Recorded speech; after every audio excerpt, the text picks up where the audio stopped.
Hello, everyone. Welcome back to another episode of Gaming the System, the podcast where three intersectional feminists examine gaming and games through a feminist lens.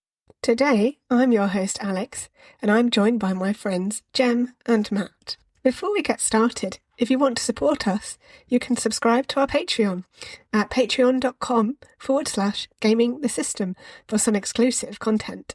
Or you can send us a one-off donation via PayPal to our email address, wearegamingthesystem@gmail.com. Hello everybody and welcome to another episode. We're going to be continuing our deep dive into split fiction, and this time we're going to be very much story focused and character focused. There will be spoilers ahead, so you have been warned. Please don't listen if you haven't completed the game, and if you don't want to be spoiled, do not listen to this episode. You can listen to our previous episode all about the gameplay mechanics of co-op and how the game works in general and our thoughts on it as a whole. That's our previous episode, so go ahead and listen to that. But if you're ready to be going deep into all those spoilers, then this is the episode for you. So I should also mention we will obviously be discussing story elements and things like mental health, trauma, grief. So if those things are triggering for you or they're not going to be an easy listen, then I just want to put that out there for anyone who might find that difficult as well. So without further ado, I'm going to start with a first question or first topic, as it were, talking about the stories of Zoe and Mio. Now, when I played through, I played entirely as Zoe. I don't know which character you played, Jem, or you are playing in your playthrough with your daughter, Jem. I'm playing Mio, yes. Oh, good. That's handy. And then I guess you've seen both in action as well, so we can all talk about that. Basically, what's clever about the story of the game is that both Mio and Zoe are telling their stories through their stories, which is kind of meta in a way. But basically, they've taken their ideas to this publisher, they want to get it published, and the machine takes all of their stories out of their heads and kind of feeds it into this one big machine created by Raider. I've forgotten his name, the name of the main baddie. Very nose. Raider, that's it. Yes, it's very much on the nose name because he's raiding all their thoughts for his own benefit, essentially, to take everyone else's ideas and plagiarize them for his own, essentially. So, in the exploration of those stories, there's quite a big overarching theme and a spotlight, in particular on how we use stories to process our own mental health, perhaps some trauma that we may have gone through. That comes out in the way that we tell stories, and it also helps us to process things like grief through the creativity of telling a story. I just want to know, really, how do you feel about those elements of the story, the way that it shines a spotlight on those particular things, which aren't often really talked about within game stories in general. You know, they're very much more like your traditional film and TV, talking about like a big action sequence or X, Y, and Z without really touching on the emotions behind what's going on. So yeah, I just wondered really what were your thoughts on those elements. Yeah, I mean, I think that those elements definitely come up throughout the story.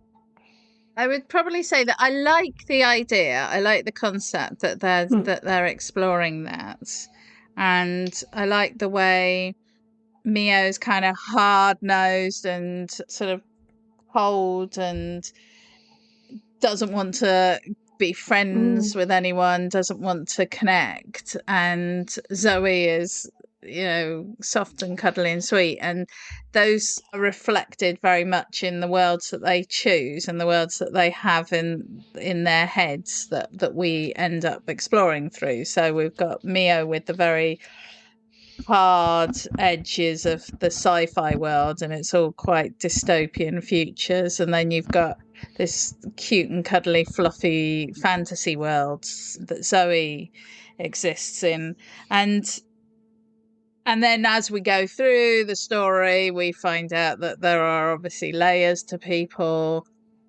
I think you can probably tell just by the way that I'm saying it that I felt like it, or I feel like it's quite probably my least favorite thing about the game.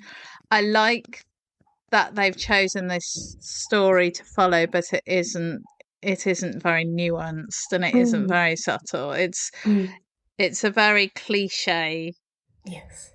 setup. They've been cliche in their approach to it. So I think that what they've done is focused a lot of their creative energy on making the gameplay brilliant, fitting in with the story.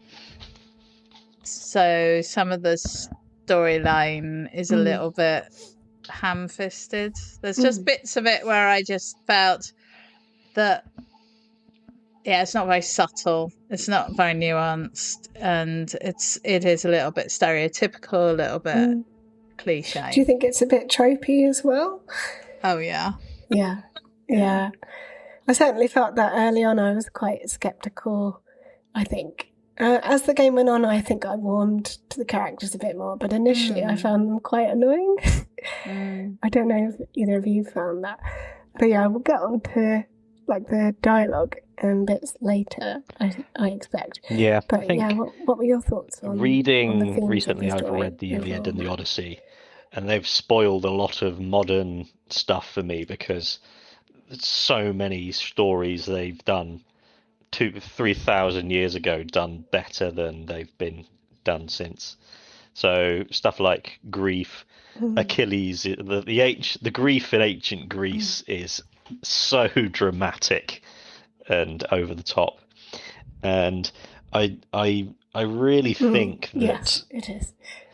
it's a very simple, as the depth of the narrative and the story and the characters is nowhere near as deep as the gameplay is, and because having the theme of it is unresolved grief and trauma for the protagonists, and a mwahaha evil cartoony bad guy who wants to suck all the ideas out of artists, and he hasn't got any redeeming qualities or any depth to him. He's just a billionaire, a tech bro billionaire with a stupid idea, and having that. And then, so the situation that makes the game good is the world that they're stuck in and the way they have to move through it. And yes, having a sick family member is sad and traumatic. Yes, watching your sister drown is traumatic, but they're not a unique and iconic version of trauma. Like, it feels like they could have, at the very end, they could swap out and bring in, oh, my husband died, or my child died, or my wife was ill, or my grandfather was ill. It felt like the trauma parts were very average, and they do a good job of it's a solid narrative. It makes sense. It has the journey through it, and the overall theme of unresolved grief and trauma inhibits your life in the present, and you can't just knock yourself out of it. You have to go through a process to explore it, which is the scariest thing, which is why most people don't do it, because you have to go back into the point that was really awful when all you want to do is run away from it. But then it just comes with you, then you don't get any further away from it. And with one thing I really do like about it, which works well with cooperatives and teamworks and families and friends, is that when Mio's at her lowest, Zoe's sort of around like her normal level. So Zoe can come in and pick her up and support her, and then they get back up to their normal level. And then when Zoe's the other way round, Mio comes and lifts her up. So the idea that you can be at your lowest, but it's rare that the people around you are at their lowest at the same time. So when someone's having a good day and you're having a bad day, they can come down and support you up. And if you're both having a bad day, then you can commiserate. And I think so they played that really well when one of them was really, particularly Zoe, with when they meet her sister finally, and Zoe just doesn't know what to do, and Mio just says, "Oh, I'll go and talk to her," or something. That they did. They go. It feels like going through the motions of a story about trauma, which is fine, but it's not Achilles tearing his hair out and saying, "I will not eat until I've killed Hector for killing my cousin." So yeah. Yeah, I agree, and I think that they tell the story and then there's a lot of leaning on tropes, and I think it's a difficult one, isn't it? Because it's contradictory, because you want to create a game that's entertaining and fun. So, it's a computer game and people are doing this with their families and different age groups. And so then you choosing like quite hefty grief stories to talk about. So you've got to make them lighter because you've got to lift, you don't want to traumatize people playing the game. And so I think that's where there's a bit of a conflict in what they've gone for. Whereas I think in almost every way, this split fiction is superior to It Takes Two.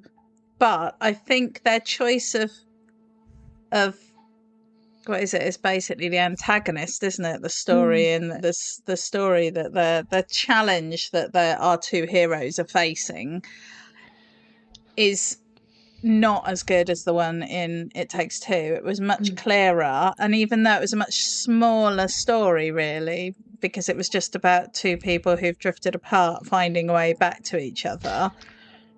In It Takes Two, that's okay. It's okay to have these little stories because those are the ones that we identify with. Those are the ones that we've all experienced, where we haven't all experienced, assisted family and death of sisters and, all of those high. They didn't need to be as traumatic. It could have actually been more about, I've really struggled to make friends and connect with people. And my dad is sick, and that has taken away my time and energy and empathy for people because I've been so filled with grief. Or I've always been really, it didn't have to be so heavy. They could have still had similar storylines. And I think the other problem I've had is that, just getting towards the end, is that Mio goes through her story and it's sort of in the form of her subconscious, and she goes through all of this and she realizes that she just needs to get back to being her old self and connecting with people and living her life. But she does it. She then suddenly snaps out of it, and suddenly she's Zoe's bestest friend. Yeah. And I'm sort of thinking, no, this is somebody who has really struggled to connect with people. You don't just suddenly learn to connect with people. And I'm not saying that she couldn't have then been better, but it's literally like she's turned on a dime. And again, that just says to me that the writers for the story, or the planning out of the story, I think there wasn't as much time put into it as in a way, the game, and I think. but I mean, It Takes Two, there was some edgy elements to it, because the first one wasn't aimed at kids necessarily, or Yeah. about centering the experience that involves a child. No. But in the first one, catastrophic traumatic shit happens. The big twist near the end, for anyone who hasn't played it, just Yeah. absolutely destroyed me. Yeah. And then obviously in It Takes Two, the elephant, which was both hilarious and traumatizing. Alex, you said that whenever you mention It Takes Two to people, they go, "Oh, I remember the elephant bit." And that's an extreme the elephant thing. Yeah. It's unique. It's traumatic, but it's also funny and it's unique. I've never seen anything like that anywhere else. And then there's the thing of the monkey who has to agree to die or something because the daughter needs to forget him so that she can move on. And just it needs to be edgy enough to punch you in the chest when it happens. And it doesn't have to be a great like taking something like grief over a death or an ill family member that's too general. Whereas if you're destroying your child's favorite toy and it's alive and you ripping it and it's going, "No, don't kill me, I don't want to die," and ripping its arms and legs you're off, trying to make your own child cry, then they haven't done that with this. They've gone like they think they've either gone right, we'll play it safe and not do any of that extreme stuff, or they think they've gone even edgier, and this is the edgiest they've ever been. Oh, we're talking about death and illness this time, not just cuddly toys and betrayal. But it just feels like they didn't take any big swings with the narrative.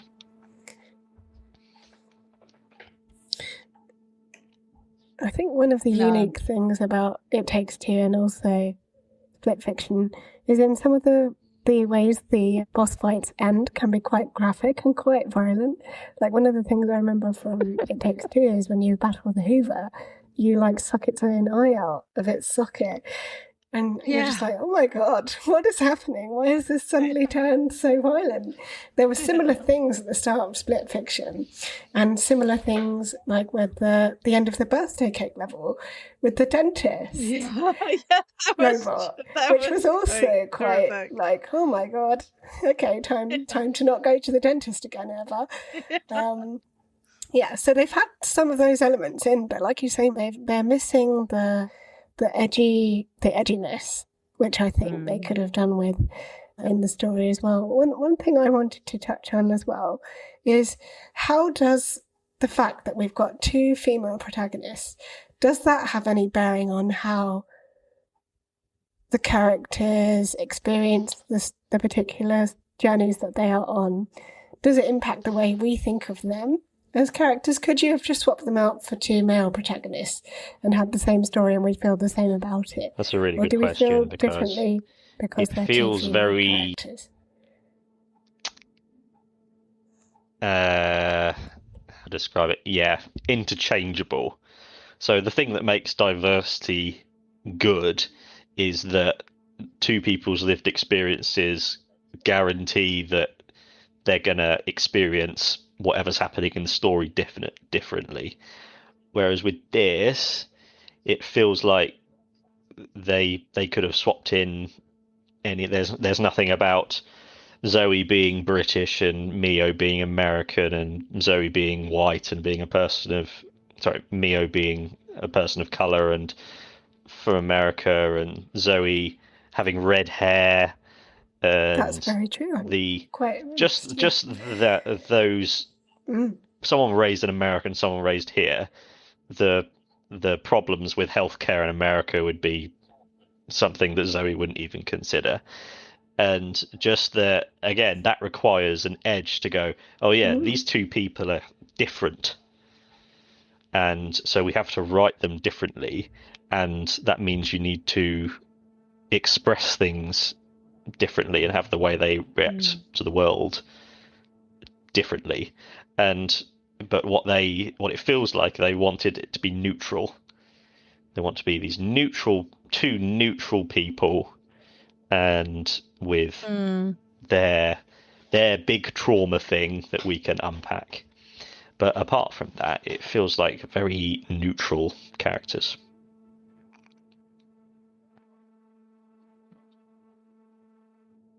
Because then, yeah, I would agree. I would agree with all of that. Actually, I think that's quite. I haven't really thought about it at all while I've been playing. I'm not very connected to them. Really, Yeah. I don't feel very. But yeah, I agree with that. I think that's really interesting. Yeah, well, I raised it as a question to Tom about halfway through, and I thought, right, I'll stick that in to discuss with you guys, because I think I definitely agree. You could have easily swapped them out and had the same sort of playthrough. I mean, even thinking about it, maybe I'm reading too much into it, but both characters are obviously feeling guilt. One for not being able to save their sister, the other for not doing enough to save their dad. Is that guilt tied up in women feeling more guilt generally about things? I don't know if I'm maybe extrapolating too much from my experience of guilt and the way that women feel do a lot of emotional heavy lifting. But again, I think you could have written it the same way with two male protagonists, and it would have been cliche and plausible, like, probably. people going, I don't see colour. Nuanced. I don't see gender. Yeah. I did find it odd how, like, they did touch on how both characters were also lonely, but they didn't really explain how Zoe had come to be in America or anything like that as well, given that she had a British accent. They could have really explored the differences between those two cultures, I think, as well. And what Matt was saying about the healthcare differences, that would have been something. I mean, they probably felt it was too political to go down that route. But I mean, plenty of American shows and stuff talk about it, and it wouldn't have needed a lot. It would have just been that they had a conversation about that she was getting money to pay for her dad's health. So they could have just put a little bit in there about, I didn't realize that was how it worked, or because I only moved over here last, whatever. They could have done that in that conversation, and it would have just given so much more depth to those two characters. Just a couple of sentences just here and there through the whole game could have just given a little bit backstory, that would have given it an we really don't edge, know very because much about them outside. So their like disagreements feel very contrived and immaterial. Just going, why are we pigs?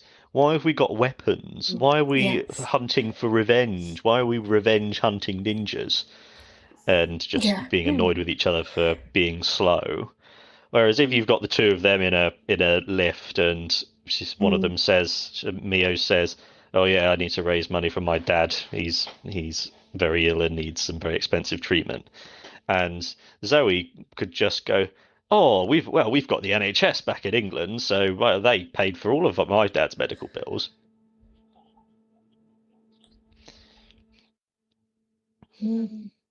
Yeah, because then you've got one person who is more privileged than the other in that situation, and that's definitely something you could play off. Or their, like, whatever country they're from, never has any bearing on the story, which is what diversity is meant to be. It's meant to be that the story, it matters at some point that if they were just two white men, they wouldn't be able to make progress. That it has to be two women, and one of them has to be a person of color, one of them has to be British, one of them has to be American, and that comes into the story and plays a part. And with this, it just felt like they just went, we just want neutral, and we don't want to offend anyone, which is the worst thing you can do, because as someone I've heard a few times recently, is if you try and please everyone, you end up pleasing no one. So we're not pleased with it because it's quite neutral, and people who hate playing as women weren't going to like it anyway. But when you go, oh, we're going to force them to brutally dismember and kill this toy, that's something that everyone can get on board with.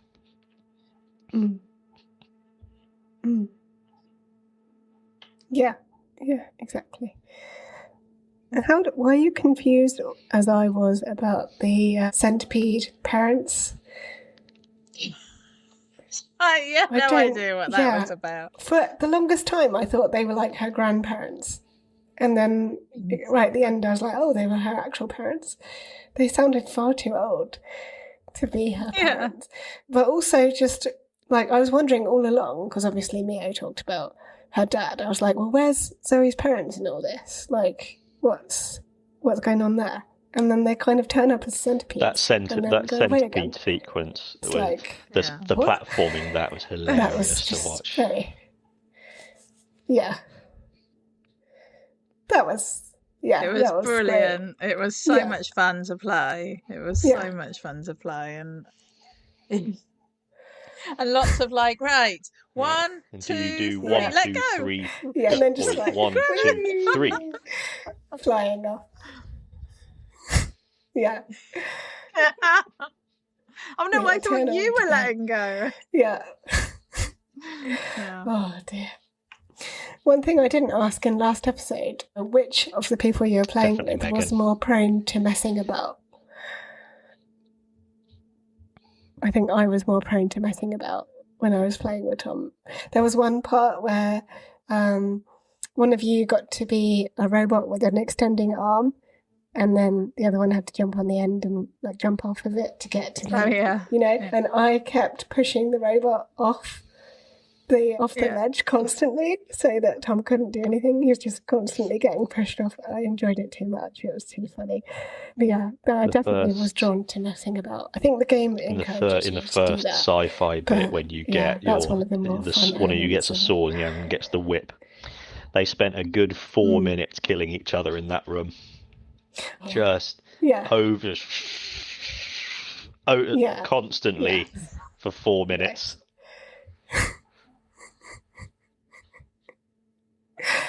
So good. Yeah, we've definitely pushed each other off things, and I think we're probably equally guilty of messing about. Actually, I think I tend to like to go and explore things, but my daughter tends to have seen scenes on TikTok, so we'll know what. Oh, there's this really good scene here if you do this and things. I got I'm getting some of the sort insider tips, fun insider tips, and so that's been quite fun because she'll go off and just go like, oh, look at this, and something random will happen. So that's been. And we did spend a lot of time playing in the cat area where you collect the cats and you can really nice. Drink all the different potions and be all different things. And I went round and turned everyone into pumpkins and hats and whatever it was. Yeah, that was so interesting. There's so many of these little things that you forget. And then someone will say, oh, did you do the bit with this? And you're like, oh my gosh, yes, that was so good. Yeah. I want to ask also about Zoe and Mio, and not just the fact that they're obviously female protagonists, but how do you feel about the way that they look as characters? I mean, I felt like they looked okay, actually. I mean, I quite like the outfits that they're given, and they're not over sort of sexualized. They're kind of cool. A lot of the things that they get to wear in both the sci-fi and the sci-fi is mostly like a cat suit or some kind of spacesuit, but in the fantasy world, the outfits have all been quite practical for running and jumping, yes, and they've not been very low cut or anything, and also they've just kind of looked cool. They've been quite original in their design, and I've noticed things like just the way they had the bracelets or just little subtle things.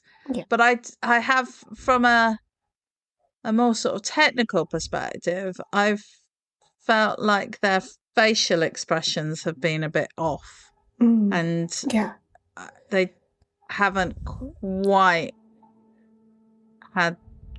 I mean, I know this is something that's generally a problem for games, but there are lots of games out there that just do it amazingly. And I know this is a sort of cartoon setting, but it feels like it could have been slightly more. Yeah, just again, it feels very better. Neutral. The neutral female body shape they both have. Yeah. Yeah. Oh yeah, I mean body shape. There's like nothing of There's note, no is there really? Basically. Yeah. I know that they were based on the actors that played the characters, because I've seen them in real life, and obviously they look quite similar to the characters in game. The actress who plays Zoe is a lot taller than Mio's actress as well, which was a surprise to me for some reason. But yeah, they're both very similar body shapes. I put my podcast hat on as soon as I booted up the game in the first bit and sort of did the test on the slow walk to see how much the bum would wiggle. And there was some wiggle, but it was soon forgotten, I think, once you start getting into the story. And then, of course, you turn into different animals as well in the fantasy parts. So I think it breaks it up nicely. But yeah, definitely in the neutral column, as Matt mentioned as well.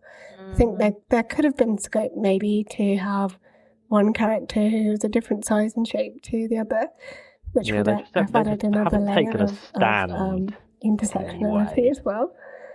We'll just have them be the standard female body type that's in all media, because no women are different sizes to that, unless you were watching the Rugby World Cup at the moment with the women, and 10% of them are lesbians, and all of them are hench, strong, amazing, awesome, epic. Just look at the Olympics. But different body shapes everywhere. You get points for for everything, every step away from the average like standard trope stuff you are, and they haven't done that in any way really.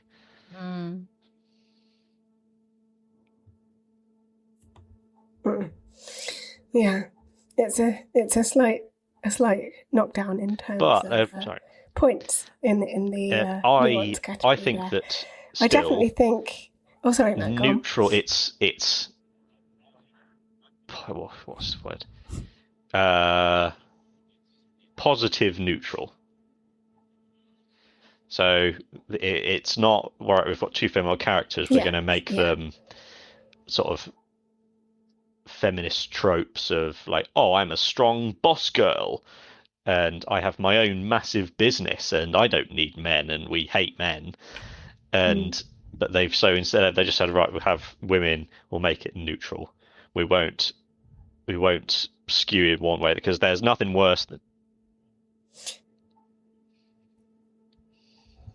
One thing I guess you could say, actually, just that you've reminded me, there was no talk of a love interest or any kind of relationship between anybody really for either character. So in that sense, they've stayed away from the trope of building a relationship. the lonely spinster, the lonely middle-aged spinster with no friends or family fit into a bit. Well, I don't know how old they are, but. Yeah. No, I'd say they're like 20s. I want to say. I don't know. Yeah, I would. Yeah. But yeah. No, in terms of the antagonist, that's about as bland as you could write it, I think. It's most unoriginal. But I suppose it was almost like he was kind of the pantomime villain of the story. They needed something to be fighting against and fighting to escape, and he provided the perfect source for that. So I suppose there didn't need to be depth in that part of the story, maybe because the focus was on the protagonist.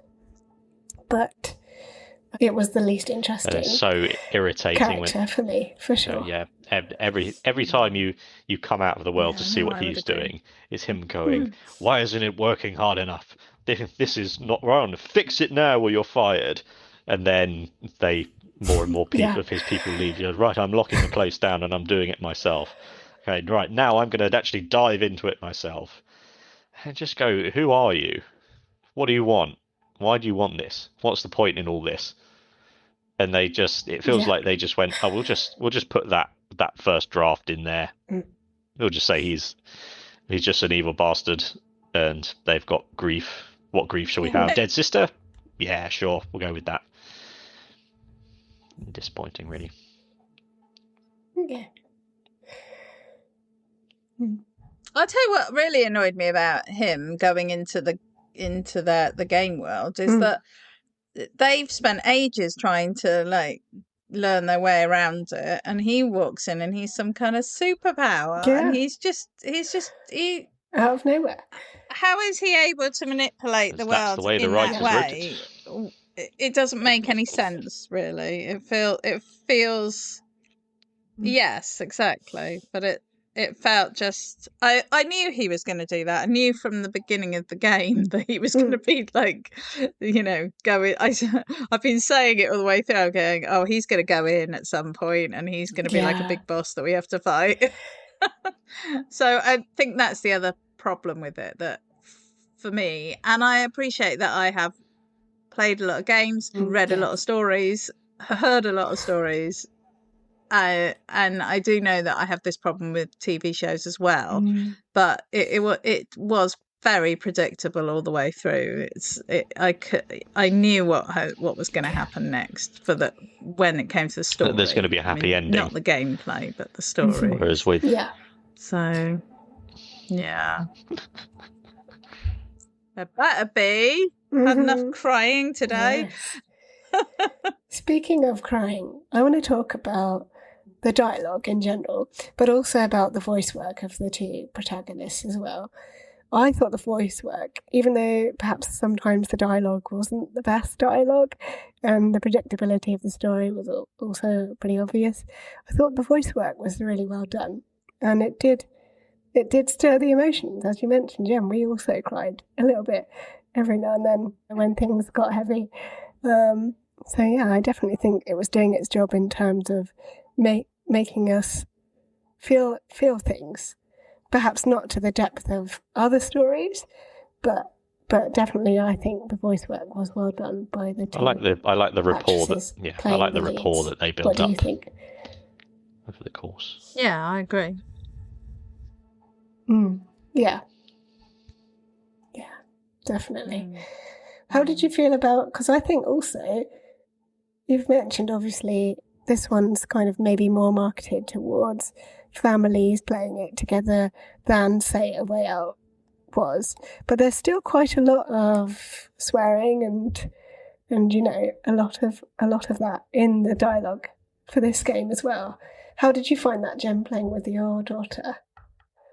Yeah, well, I mean, she's 17 and a half now, so I wouldn't necessarily have wanted to play it with a 12-year-old or younger, but I think mainly the topics are, I mean, as we've said, it's quite light touch on the story, but they are still quite deep topics, and it is quite challenging that, and yes, there is swearing, and there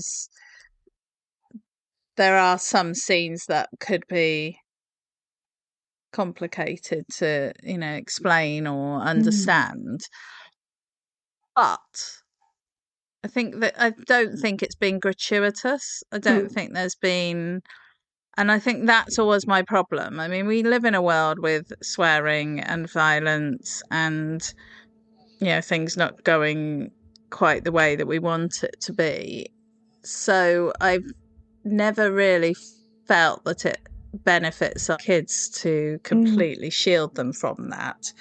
But what I don't like is gratuitous, unnecessary levels of violence that are pitched at an audience that is too young or unable to process that.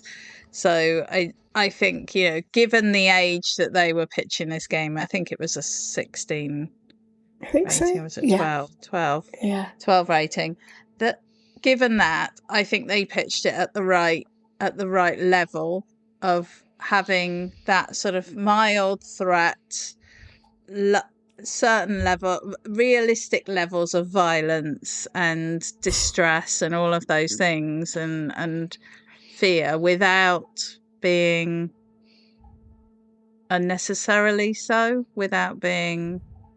but because the story is so safe, I think that's really what we've been saying today, that the story and the characterization is very safe. It's not really a problem at all, I think. No, it wasn't. It hasn't really been an issue. There hasn't been any bits in it. Modern writers need to go back to, when they're aiming things at kids, they need to go back to the golden era of Disney and the animated films like Lion King. Father trampled to death, betrayed by the uncle. The Scar getting eaten alive by hyenas at the end. You've got Dumbo with the mad mother elephant who gets carted off, never sees her again. You've got The Land Before Time, the dead and more dead mums. Bambi, dead mum, lots of dead mums. And those were for kids. And but they were good, and they were edgy, and they were impactful and memorable. And what they could have done, they could have gone, right, we're going to take our story cues from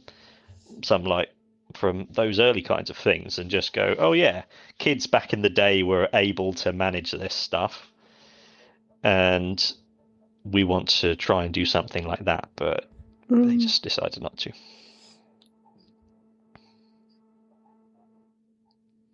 Oh yeah. Who knows? We could be carrying some Disney-related trauma. We don't know.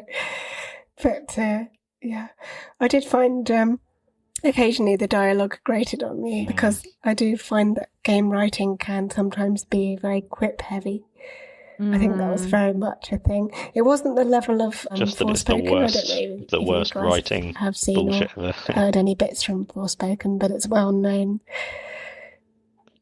for being terrible dialogue, taking its leaf very much from the Marvel playbook, let's say. So that gives you some idea. But yeah, sometimes Pointless I was okay banter, with it, other times inane I was just words that don't, the pointless words. Yeah.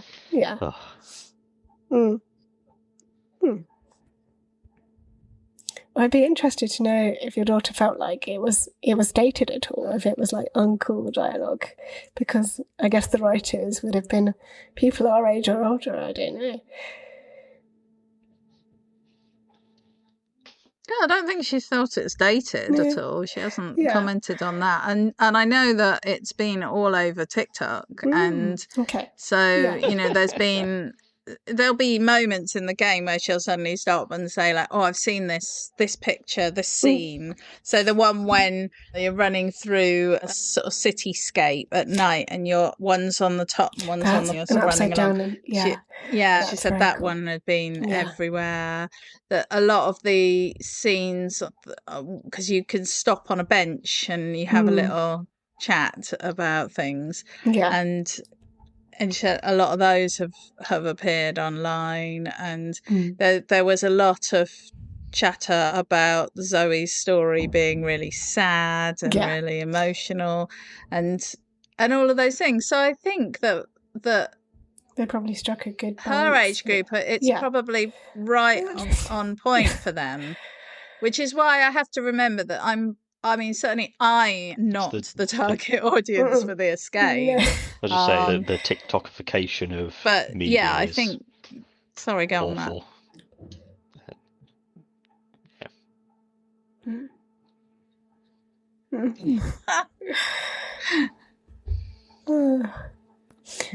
But yes, so yeah, I'd say that pretty much sums up the story. We talk about the this millennial episode, dog. Unless you guys had any other quickly, points you wanted to make. Because again, that's what part of the TikTokification of things is. Yes. The writers are thinking in their heads, all right, we need to write something that can fit into a 30-second really quick TikTok thing, and it has to have the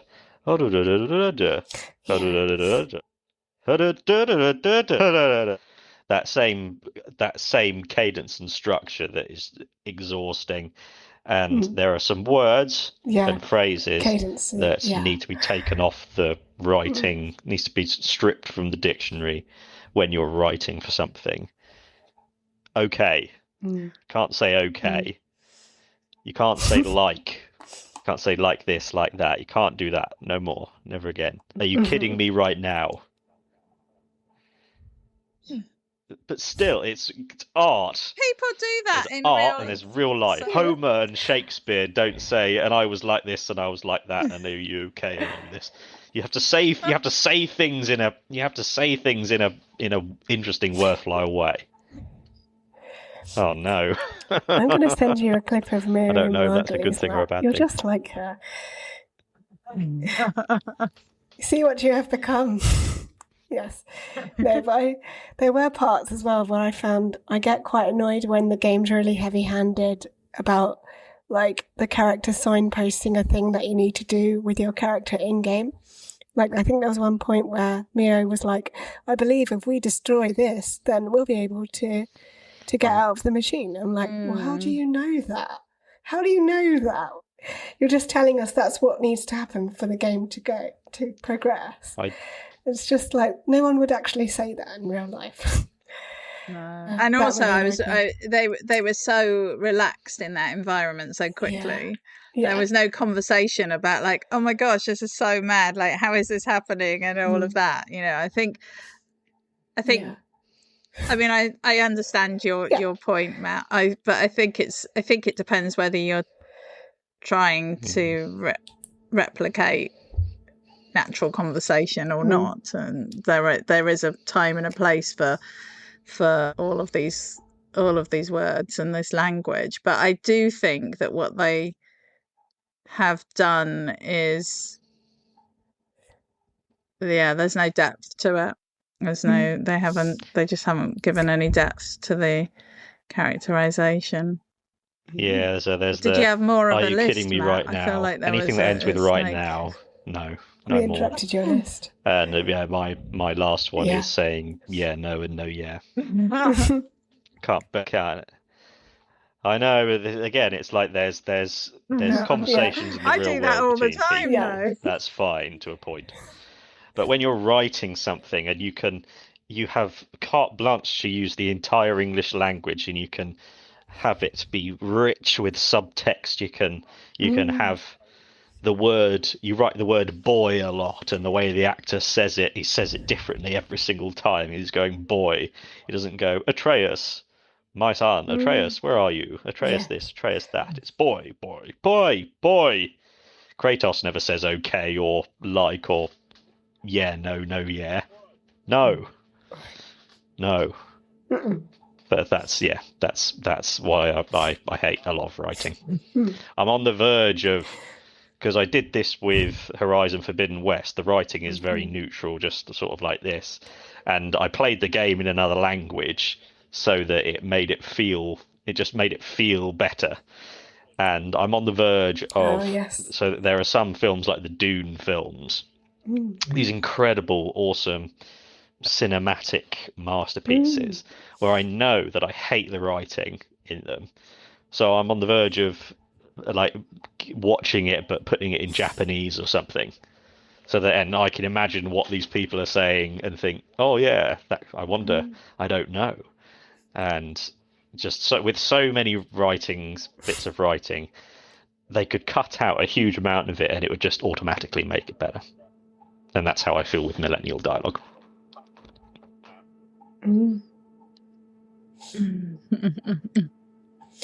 There we are then. So that's interesting. we've kind of split our opinions over 2 episodes, as is the title of the game, Split Fiction. So let us know if you had any thoughts on the story of Split Fiction. What did you think of it? Do you think it was a bit of a letdown story-wise? Do you think they could have done more with the characters? Let us know. But I very much enjoyed discussing Split Fiction with you both, and definitely very much enjoyed the game as a whole. It's not to say we didn't enjoy it just because it's got a slightly weaker story. It's still very much a great game, and I would recommend it for people who've not played it, for sure. So, yeah, thank you both. And we'll be back again for another episode every Thursday. Bye. So we'll probably see you then. And thank you for watching and listening. Thank you both. Bye. Bye. We hope you enjoyed that episode of Gaming the System. If you want to support us, you can donate to us through our PayPal by sending it to wearegamingthesystem@gmail.com if you want to send us a one-off donation. If you want to donate to us monthly, you can subscribe to our Patreon at patreon.com/gamingthesystem. Until next time, bye-bye.